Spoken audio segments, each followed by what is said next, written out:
Allow yourself no retreat. A long while ago, a great warrior faced a situation in which he had to make a decision that ensured his success on the battlefield. He was about to send his armies against a powerful foe whose men outnumbered his.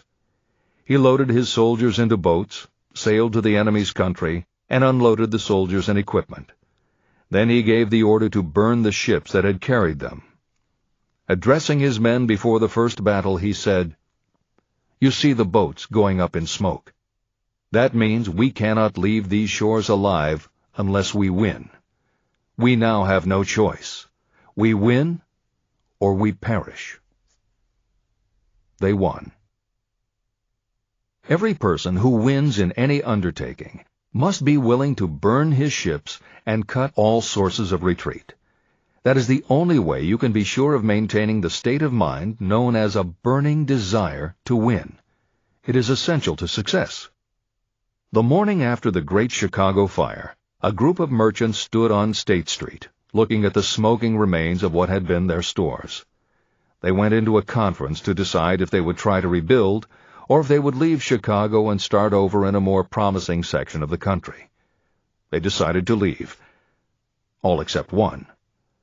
The merchant who decided to stay and rebuild pointed a finger at the remains of his store and said, "Gentlemen, on that very spot I will build the world's greatest store, no matter how many times it may burn down." That was in 1871. The store was built. It still stands there today. The Marshall Field's department store is a towering monument to the power of that state of mind known as a burning desire.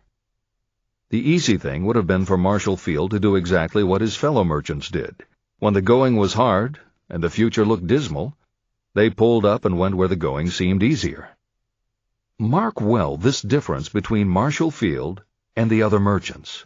It is that difference which distinguishes those who succeed from those who fail. Every human being old enough to understand the value of money wishes for it, but wishing will not bring riches.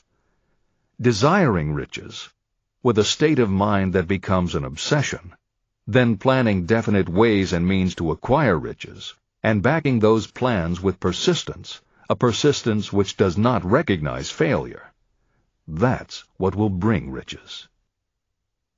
Editor's comments. In other of his writings, Napoleon Hill uses the term definiteness of purpose as being interchangeable with desire. The following explanation is adapted from the Napoleon Hill Foundation's book, Believe and Achieve. Desire, or definiteness of purpose, is more than goal setting. In simplest terms, your desire is your roadmap to achieving an overall career objective. Your goals represent specific steps along the way. Having a desire, or definiteness of purpose for your life, has a synergistic effect on your ability to achieve your goals. As you become better at what you do, you devote all of your resources toward reaching your objective. You become more alert to opportunities, and you reach decisions more quickly. Every action you take ultimately boils down to the question, will this goal help me reach my desire, my overall objective, or won't it? Your purpose will become your life. It will permeate your mind, both conscious and subconscious. This is the end of the editor's comments.